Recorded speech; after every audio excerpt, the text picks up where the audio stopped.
Gannavaram TDP ఆఫీస్పై దాడి కేసులో big twist చోటు చేసుకుంది. ఆ కేసు నమోదులో పోలీసుల కుట్రను బట్టబయలు చేశారు. ఫిర్యాదుదారుడు ముదునూరి సత్యవర్ధన్ ఎస్సీ ఎస్టీ ప్రత్యేక కోర్టు మ్యాజిస్ట్రేట్ ముందు తనపై పోలీసులు చేసిన ఒత్తిడిని బయటపెట్టారు. ఆయన పోలీసుల నుంచి రక్షణ కల్పించాలని జడ్జిని వేడుకున్నారు. సత్యవర్ధన్ తాను కేసును విరమించుకుంటున్నట్టుగా జడ్జికి తెలిపారు.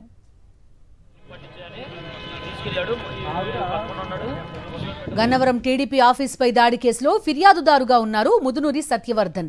గన్నవరం టీడీపీ ఆఫీస్లో కంప్యూటర్ ఆపరేటర్గా సత్యవర్ధన్ పనిచేస్తున్నారు.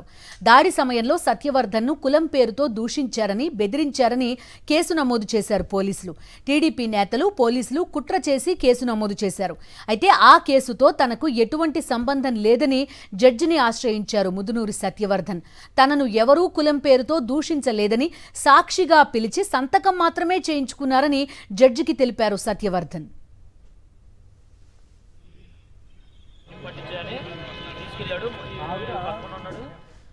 తాను కేసును విరమించుకుంటున్నట్టు జడ్జికి అఫిడవిట్ సమర్పించారు ముదునూరి సత్యవర్ధన్.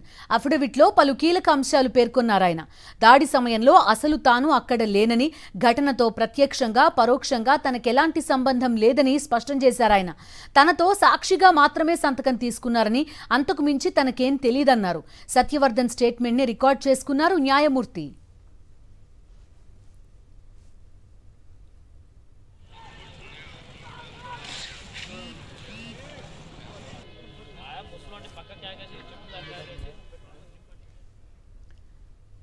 పూర్తి డీటెయిల్స్ అందిస్తారు మా కరెస్పాండెంట్ అశోక్. చెప్పండి, తనను సాక్షిగా పిలిచారు, సంతకం చేశాను, ఈ కేసుతో నాకు ఎలాంటి సంబంధం లేదంటున్నారు ముదునూరి సత్యవర్ధన్.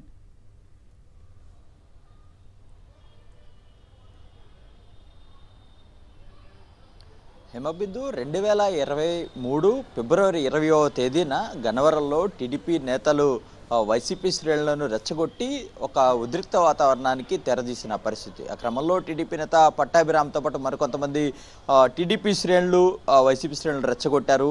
ఆ తర్వాత టీడీపీ ఆఫీస్ మీద దాడి జరిగింది. అయితే ఈ దాడికి సంబంధించి వైసీపీ శ్రేణులను, అంటే కూటమి ప్రభుత్వం ఏర్పడిన తర్వాత ఎవరైతే ఆ పార్టీ ఆఫీసులో కంప్యూటర్ ఆపరేటర్గా పనిచేస్తున్న సత్యవర్ధన్ ఎవరైతే ఉన్నారో అతనితో ఎస్సీ అట్రాసిటీ కేసు పెట్టించిన పరిస్థితి. ఎందుకంటే ఆ ఘటన సమయంలో అతను అక్కడ ఉన్నట్టు వైసీపీ నాయకులు, శ్రేణులు అతన్ని కులం పేరుతో దూషించినట్టు, ఏదైతే భయపెట్టి బెదిరించినట్టుగా కూడా ఆ కేసు నమోదు చేసిన పరిస్థితి. దీంతో దాదాపుగా ఇప్పటి వరకు 87 మంది వైసీపీ నేతల మీద కేసులను నమోదు చేశారు. అయితే ఇప్పుడు ఈ కేసులో చాలా బిగ్ ట్విస్ట్ అనే చెప్పుకోవచ్చు. ఎవరైతే ఫిర్యాదుదారుడిగా ఉన్న సత్యవర్ధన్ ఉన్నారో తనే స్వయంగా ఎస్సీ అట్రాసిటీ ప్రత్యేక న్యాయస్థానంలో న్యాయమూర్తి వద్దకు వెళ్ళారు, ఒక అఫిడవిట్ సమర్పించారు. ఆ ఘటన జరిగిన రోజున తాను అక్కడ లేను, తనను ఎవరూ కులం పేరుతో దూషించలేదు, భయపెట్టలేదు, కేవలం టీడీపీకి సంబంధించి నాయకులు కావచ్చు, పోలీసులు తనను ఒక ప్రత్యక్ష సాక్షిగా, అంటే అక్కడున్న సాక్షి సంతకంగా మాత్రమే తన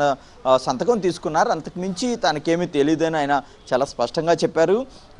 ఈ నేపథ్యంలో తనకొక, అంటే జడ్జి అడిగారు, నీ మీద ఎవరైనా ఒత్తిడి తెస్తున్నారంటూ కూడా ఆయన్ని ప్రశ్నించిన సమయంలో తనకు పోలీసుల నుంచి థ్రెట్ ఉందంటూ కూడా ఆయన అడగడంతో వారికి రక్షణ కల్పించాలని న్యాయమూర్తి కూడా ఆదేశాలు జారీ చేసిన పరిస్థితి. అయితే కూటమి నేతలు కావచ్చు, పోలీసులు కూడా ఒక కుట్ర పన్ని వైసీపీ నేతల మీద కేసులు పెట్టి ఇరికించాలనే చేసిన ఈ ప్రయత్నం సత్యవర్ధన్ ఏదైతే న్యాయస్థానాన్ని ఆశ్రయించారో ఈ ఘటనతో బట్టబయలైంది అని చెప్పుకోవచ్చు.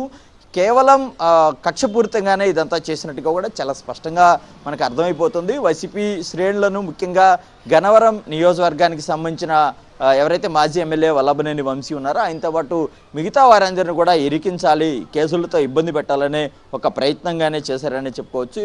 ఇప్పుడు ఈ కేసుకు సంబంధించి ప్రధాన ఫిర్యాదుదారుడిగా ఉన్న సత్యవర్ధన్ ఈ కేసు నుంచి తాను తప్పుకుంటున్నట్టు కూడా న్యాయమూర్తి ముందు చెప్పడంతో న్యాయమూర్తి అతని రికార్డులను, ఏదైతే స్టేట్మెంట్ ఉంటుందో దాన్ని పూర్తిగా రికార్డు చేసుకున్నారు. ఈ కేసుకు సంబంధించి అతనికి పూర్తి స్థాయిలో పోలీసులు రక్షణ కల్పించాలని కూడా ఆదేశాలు జారీ చేసిన పరిస్థితి. అశోక్, చూస్తున్నాం, ఎప్పుడైతే కూటమి ప్రభుత్వం అధికారంలోకి వచ్చిందో ముందుగానే చెప్పారు, మేము రెడ్ బుక్ లాంటిది రాసుకుంటున్నాం, దాని ప్రకారం కేసులు పెడతాం, హెరాస్ చేస్తామని.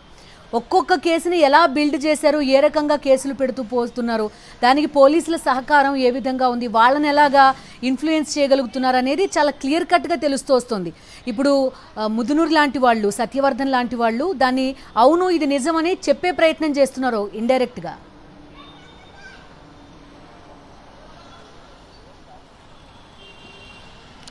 ఖచ్చితంగా చెప్పుకోవచ్చు. ఎందుకంటే ఎప్పుడు 2023 ఫిబ్రవరిలో జరిగిన ఘటన ఈరోజు ఏదైతే కూటమి ప్రభుత్వం ఏర్పడిన తర్వాత కేసు తిరగతోడడం, అంటే అంతకుముందు ఇలాంటికి సంబంధించి ఏ కేసులు, ఎందుకంటే అప్పుడు టీడీపీ నాయకులు చేసిన దాడిలో ఒక సిఐ గాయపడ్డాడు, ఒక కానిస్టేబుల్, మహిళా కానిస్టేబుల్ గాయాలయ్యాయి, మిగిలిన అనేక మంది మీద గాయాలయ్యాయి. కానీ అవేమీ కనిపించినట్లు కూటమి ప్రభుత్వం ఏర్పడిన తర్వాత కేవలం వైసీపీ నాయకులను టార్గెట్ చేయాలి, ముఖ్యంగా వల్లభనేని వంశీ లాంటి నాయకులను పూర్తి స్థాయిలో టార్గెట్ చేశారు. అలాగే ఇప్పుడు వైసీపీ నాయకులను టార్గెట్ చేస్తూ ఈ కేసు నమోదైన పరిస్థితి. అయితే సత్యవర్ధన్ ఎప్పుడైతే న్యాయస్థానం ఆశ్రయించారో కూటమి కుట్రలు బట్టబయలయ్యాయని చాలా స్పష్టంగా తెలుస్తోంది. Okay, thank you Ashok.